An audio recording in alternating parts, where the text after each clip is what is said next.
This is a Land Rover Discovery 2004. This truck first appeared on the market in the year 1989, and it is pretty much the same car up to 2005. So we can say more than 15 years being the same car, except for some minor adjustment to the design. So, since 2003 up to 2005, the design is a bit different and honestly much better like this. You can still recognize this SUV from very far away as being a Discovery. Because of the new facelifting, you can now also get confused between the Discovery and the Range Rover 3rd generation. I mean, from far away, of course, but still.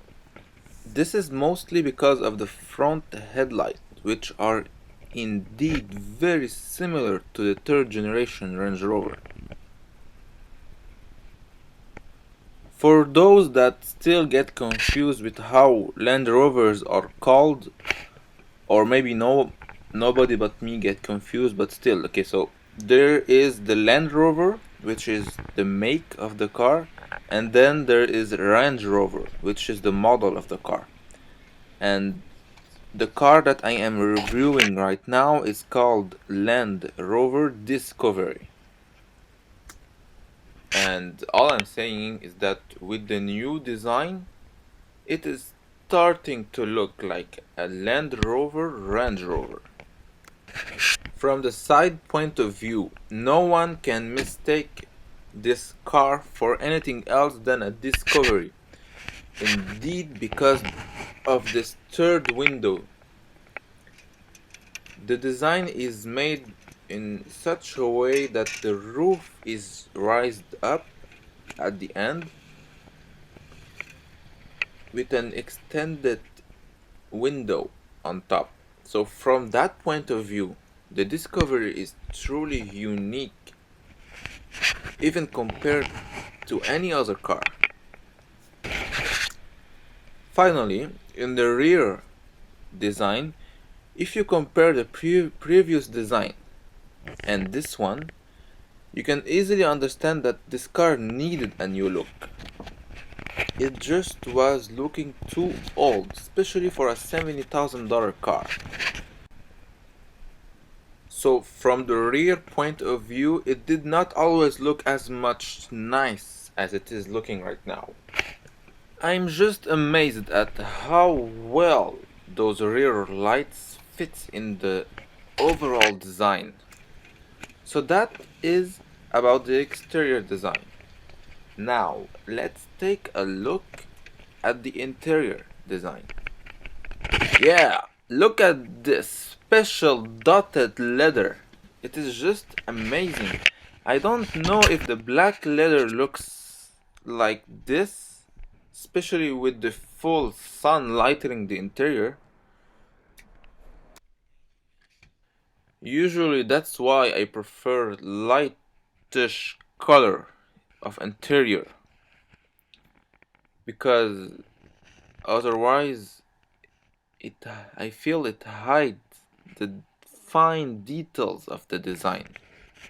So we know they made some changes on the exterior design, and I haven't looked at the previous interior of the Discovery, so I'm not sure how was the previous design, but what I'm sure is that it was not as cool as it is right now.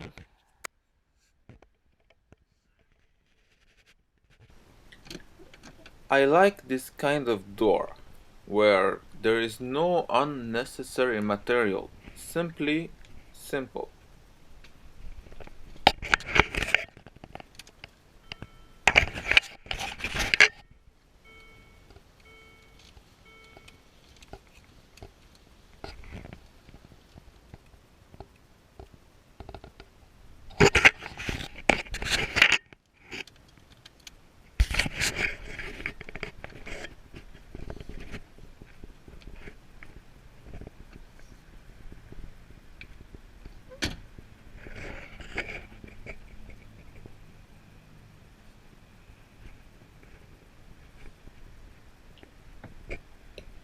Now this is probably the first time I see this. So in this car there is two separated sunroofs. How original is that, huh? Note that some might say, knowing the reliability of Land Rovers, double sunroofs is double trouble. In the back, the windows does not open to the fullest, but we can understand why. The fact is that the rear seats are so highly elevated that it could be very easy for a child to fall from the window. That's true. In the rear seats, you're almost sitting right on top of the rear wheels.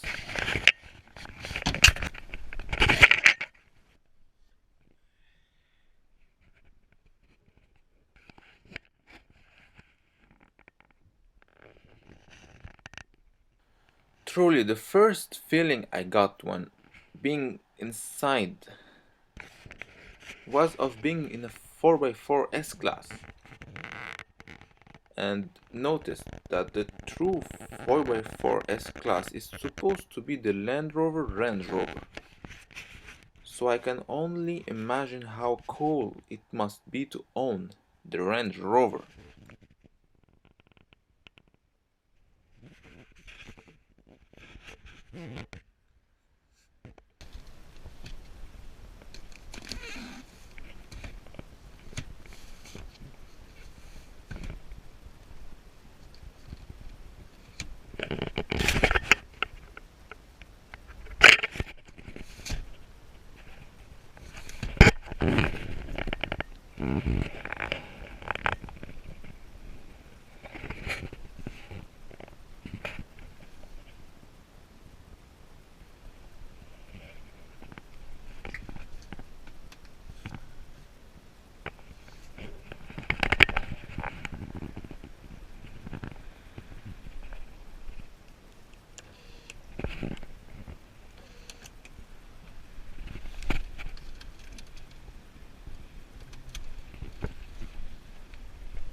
See, there is almost no room left even for me, and I am not even that high up.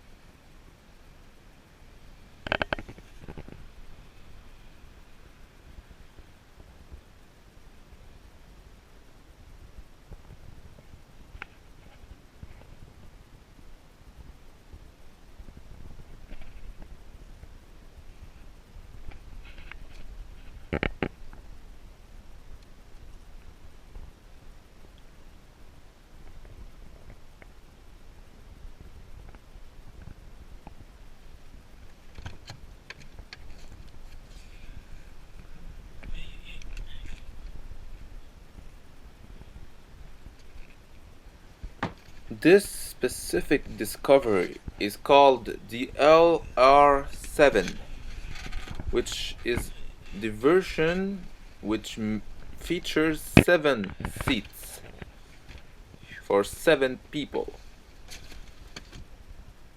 Also, you can even control the radio from the furthest place in the back. I'm sure they didn't think of children using those places. Just imagine 4 kids, each one arguing for what song to listen on the radio. A nightmare.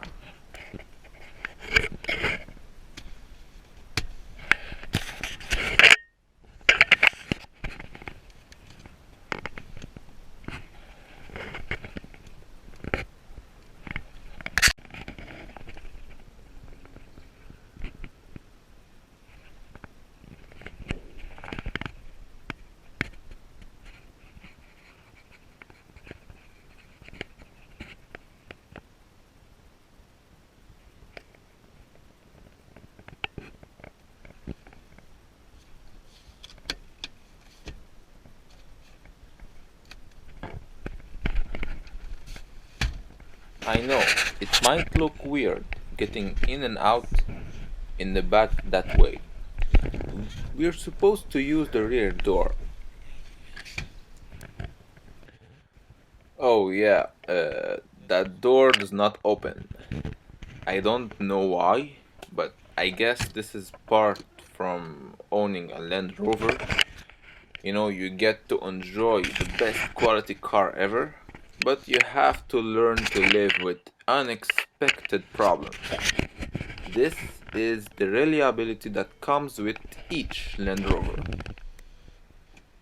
Let's close those sunroofs as fast as we can before they decide they don't want to close anymore.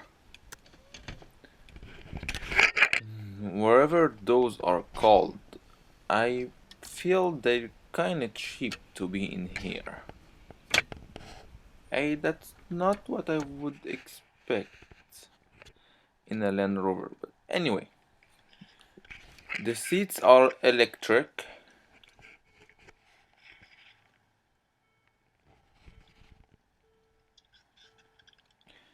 But the controls are kind of placed in the worst place possible. Very hard to get to those controls.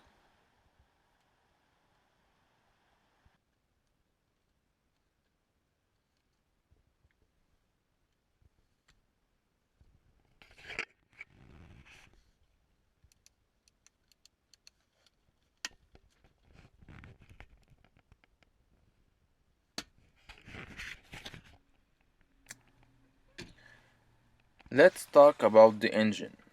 This is a very dark engine, which likes to drink a lot of gas, regardless of your financial situation. So be aware, he also likes to pay himself the most expensive chirurgical maintenance. It's a 4.6 liter V8 that comes with a 4-speed automatic, and this engine is also part from the added features that comes with the exterior and the interior redesign. There's basically no massive amount of horsepower, only about 217, but there is torque, 300 pound of torque, and add in the very good transmission, you really don't feel underpowered, especially for this range of car. So, Land Rover Discovery. This is my review. Thank you for watching. I hope I'll see you in my next videos, and goodbye.